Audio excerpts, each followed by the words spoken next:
Hi friends, இது பங்கஜ் நலபாகம். நம்ம இன்னைக்கு தீபாவளி ஸ்பெஷல் ரெசிபியில் ஒரு ஸ்வீட் ஒரு காரம் பார்க்க போகிறோம். முதல்ல எண்ணெய் நெய் ரெண்டுத்தையும் நல்லா மிக்ஸ் பண்ணி ஒரு அரை கப் எடுத்து வச்சுருக்கேன். இப்போ ஒரு கடாய் எடுத்து வச்சுருக்கேன். இதில் பியூர் கீயை 3/4 டீஸ்பூன் விட்டுக்கிறேன். இப்போ நம்ம ரவா கேசரி தான் பண்ண போகிறோம். அதுக்கு நான் அப்பப்போ டிப்ஸ் சொல்கிறேன். இந்த மாதிரி முறையில் பண்ணிங்கன்னா உங்களுக்கு நல்லாவே வரும். இப்போ நம்ம 2 டேபிள் ஸ்பூன் முந்திரியை 2-3 உடைச்சி இப்போ நல்லா கோல்டன் கலர் வர அளவுக்கு நல்லா வறுத்துடலாம். இப்படி வறுக்கும்போது நம்ம எப்போவுமே அடுப்பை சிம்மில் வச்சுட்டு தான் வறுக்கணும். கோல்டன் கலர் வர அளவுக்கு வறுத்துட்டு இதை தனியாக எடுத்து வச்சிடலாம். இப்போ இந்த கீயில் நம்ம தயாராகி வைத்திருந்த 1 கப்பு ரவையை சேர்த்துக்கலாம். இங்கே நான் 5-6 பேர் சாப்பிட்ற அளவுக்கு பண்ணியிருக்கேன். இந்த ரவா கேசரி ரூம் டெம்பரேச்சரில் 2 நாள் வரைக்கும் நல்லாயிருக்கும். நம்ம ஃப்ரிட்ஜில் வச்சும் ஒரு 4 நாள் சாப்பிட்லாம். ரொம்ப நல்லாயிருக்கும். இப்போ நம்ம ரவையை சிம்மில் வச்சுட்டு நல்லா ரோஸ்ட் பண்ணிவிட்டு 1க்கு 4 கப்பு தண்ணீர் விட்டு இந்த மாதிரி கரண்டி எடுத்துக்கலாம். அப்போ தான் கட்டி தட்டாது. அது மட்டும் இல்லை, அடுப்பை சிம்மில் வச்சுட்டு நல்லா வேக வைக்கலாம். இந்த டைமில் நான் தயாராகி வைத்திருந்த ஃபுட் கலரை சேர்த்துக்கிறேன். உங்களுக்கு ஃபுட் கலர் விருப்பம் இல்லைன்னா நீங்கள் சேர்க்க வேண்டாம். இப்போ நல்லா மிக்ஸ் பண்ணிகிட்டே இருக்கலாம். ரவா கேசரிக்கு ஃபஸ்ட்டு ஸ்டெப்பே ரவை நல்லா வேகணும். ரவை நல்லா வெந்த பிறகு தான் நம்ம சர்க்கரை சேர்க்கணும். வேகாமல் சேர்த்தோன்னா ரவா கேசரி நல்லாவே இருக்காது. அதனால் ரவையை நல்லா வேக விடுறதுக்கு தான் நான் 1க்கு 4 கப்பு தண்ணீர் விட்டு நல்லா வேக வச்சுருக்கேன். இப்போ ரவை நல்லா வெந்திருக்கு. நம்ம அப்பப்போ கலந்து வைத்திருந்த ஆயில் கீ மிக்சிங்கை விட்டுடலாம். இந்த டைமில் நான் 1க்கு 1.25 கப்பு சர்க்கரை எடுத்திருக்கேன். உங்களுக்கு இன்னும் ஸ்வீட் வேணும்னா 1க்கு 2 கப்பு சர்க்கரை கூட எடுத்துக்கலாம். இப்போ இந்த 1.25 கப்பு சர்க்கரை சேர்த்த உடனே நல்லா இலகின மாதிரி இருக்கும். இந்த டைமில் நம்ம அடுப்பை சிம்மிலேயே வச்சுக்கலாம். தயாராகி வைத்திருந்த கீ ஆயில் மிக்சிங்கை எல்லாத்தையும் ஒட்டுக்காவே விட்டுடலாம். இது அரை கப்புக்கு மேலே இருக்கும். நம்ம இந்த மாதிரி மிக்ஸ் பண்ணதை விட்டால் தான் ரொம்ப டேஸ்ட் நல்லாயிருக்கும். வெறும் கீயில் கூட நம்ம ரவா கேசரி செய்யலாம். கல்யாண வீட்டிலலாம் இந்த மாதிரி நல்ல ஆயில் கீ ரெண்டும் மிக்ஸ் பண்ணிட்டு தான் ரவா கேசரி செய்வாங்க. ரொம்பவே நல்லாயிருக்கும். இப்போ நம்ம வறுத்து வைத்திருந்த முந்திரியை தூவிடலாம். அடுப்பை சிம்மிலே இருக்கட்டும். இப்போது நல்லா மிக்ஸ் பண்ணிவிட்டு இந்த மாதிரி கன்சிஸ்டன்சி வர்ற டைமில் நம்ம அடுப்பை ஆஃப் பண்ணிடலாம். இது நேரம் ஆக ஆக கெட்டிப்படும்.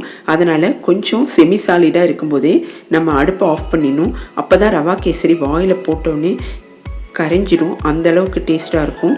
இப்போ 1/4 டீஸ்பூன் ஏலக்காய் தூள் வறுத்து வைத்திருந்த முந்திரியை சேர்த்துக்கலாம். டிப்ஸை நீங்கள் ஃபாலோ பண்ணிங்கன்னா சூப்பராக நீங்களும் கேசரி செய்யலாம். முக்கியமாக பிகினர்ஸுக்கு இது ரொம்பவே ஹெல்ப்ஃபுல்லாக இருக்கும். நம்ம அடுத்து தட்டை எப்படி செய்யறதுன்றத பார்க்கலாம்.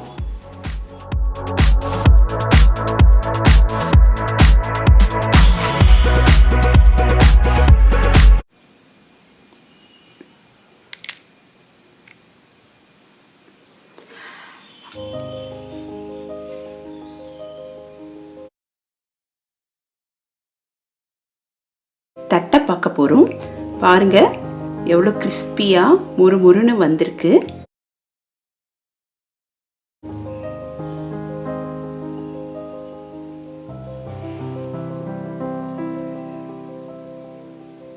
இப்போ நான் கொஞ்சமாக நிலக்கடலை எடுத்து அதை 1-2 பொடிச்சு வச்சுக்கலாம். இது தட்டையில் போட்டால் ரொம்ப நல்லாயிருக்கும். கடலைப்பருப்பை நல்லா கழுவி ஒரு 15 நிமிஷம் ஊற வச்சிடலாம்.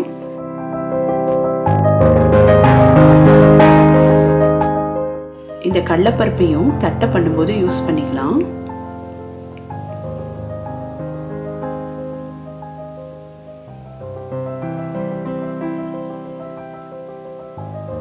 இப்போ நான் இங்கே அரிசி மாவு எடுத்திருக்கேன். இதை நல்லா சலடையில் சலிச்சு எடுத்துக்கலாம். இது கடையில் வாங்கின அரிசி மாவு.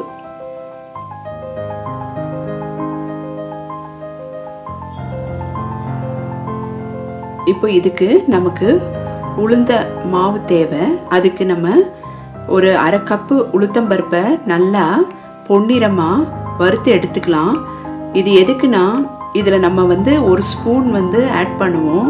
நம்ம இந்த மாதிரி மொத்தமாக இதை வறுத்து பொடிச்சு வச்சிட்டோன்னா ஃப்ரிட்ஜில் இந்த தட்டை, முறுக்கு, சீடை இதெல்லாம் பண்ணும்போது இதை யூஸ் பண்ணிக்கலாம்.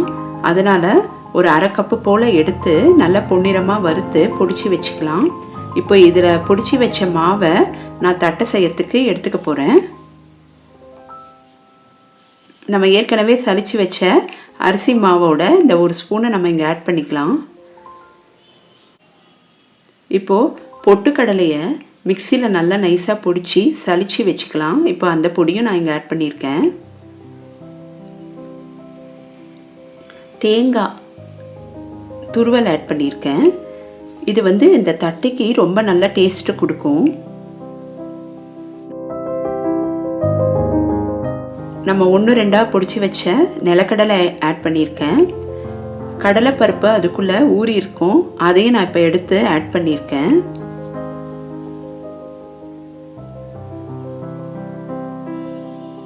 இப்போ நம்ம தேவையான அளவு காரம் சேர்த்துக்கலாம். இதுக்கு ஒரு மாதிரி மீடியமாக காரம் இருந்தால் தான் நல்லாயிருக்கும். ரொம்ப அதிகமாக காரம் இருந்தால் அந்த அளவுக்கு டேஸ்ட் இருக்காது. இப்போ இதோட வெள்ளை எள்ளு ஆட் பண்ணிக்கிறேன்.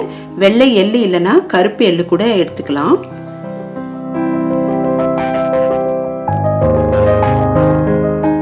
இப்போ நான் பட்டர் ஆட் பண்ணிக்கிறேன்.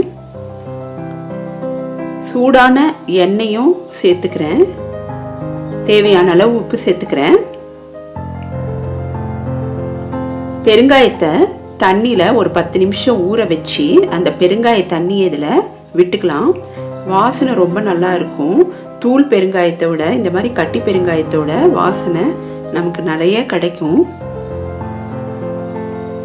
கருவேப்பிலையை சின்ன சின்னதாக கட் பண்ணி ஆட் பண்ணிக்கலாம். இப்போ எல்லாத்தையும் ஒன்றா மிக்ஸ் பண்ணிக்கலாம். முதல்ல பட்டரெல்லாம் நல்லா கலந்து விட்டுக்கலாம். வெண்ணெயை ஃப்ரிட்ஜிலேருந்து எடுத்து வச்சிருங்க ஒரு 2 மணி நேரம் முன்னாடி. அப்போ தான் நமக்கு ஈஸியாக மெல்ட் ஆகிருக்கும். இப்போ கொஞ்சம் கொஞ்சமாக தண்ணி சேர்த்து மாவை பிசைஞ்சி வச்சுக்கலாம். இப்போ மாவு பிசையும் போது ரொம்பவும் கெட்டியாக பிசையாமல் ரொம்ப தண்ணியாகவும் இல்லாமல் பக்குவமாக பார்த்து பிசையணும். அப்போ தான் நமக்கு தட்டை பண்ணுறதுக்கு ஈஸியாக வரும். இந்த மாதிரி பதத்தில் இருக்கணும். இப்போ நமக்கு மாவு ரெடி ஆயிடுச்சு. இப்போ ஒரு கவர் எடுத்துக்கலாம். அதில் கொஞ்சமாக எண்ணெய் தடவிக்கலாம். கொஞ்சம் கொஞ்சமாக மாவை எடுத்துக்கலாம். ஒரு எலுமிச்சை அளவு மாவை எடுத்து நல்லா தட்டிக்கலாம்.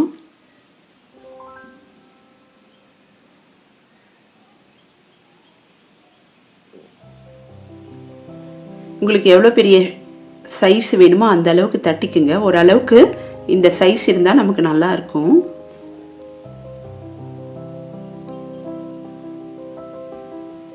ஓரமெல்லாம் நல்லா மெல்லிசாக தட்டி விடுங்க. ரொம்ப மெல்லிசாவும் தட்டக்கூடாது. இந்த மாதிரி இருக்கணும்.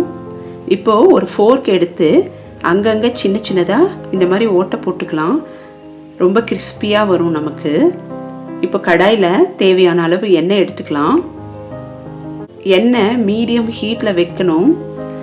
மீடியம் ஹீட்லேயே இருந்தால் தான் தட்டை சீராக வேகும். இப்போது கவர்லேருந்து ஈஸியாக எடுத்து ஆயிலில் போட்டுடலாம்.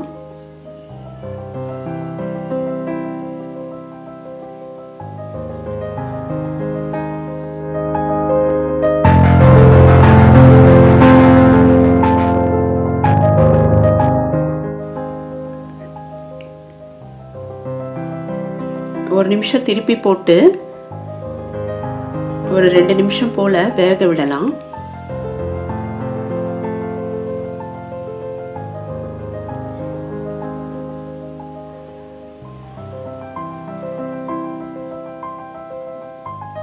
இந்த மாதிரி தட்டையை ஆயிலில் போட்டால் இந்த மாதிரி சுற்றி வரணும். அப்போ தான் ரொம்ப கிறிஸ்பியாக இருக்கும்.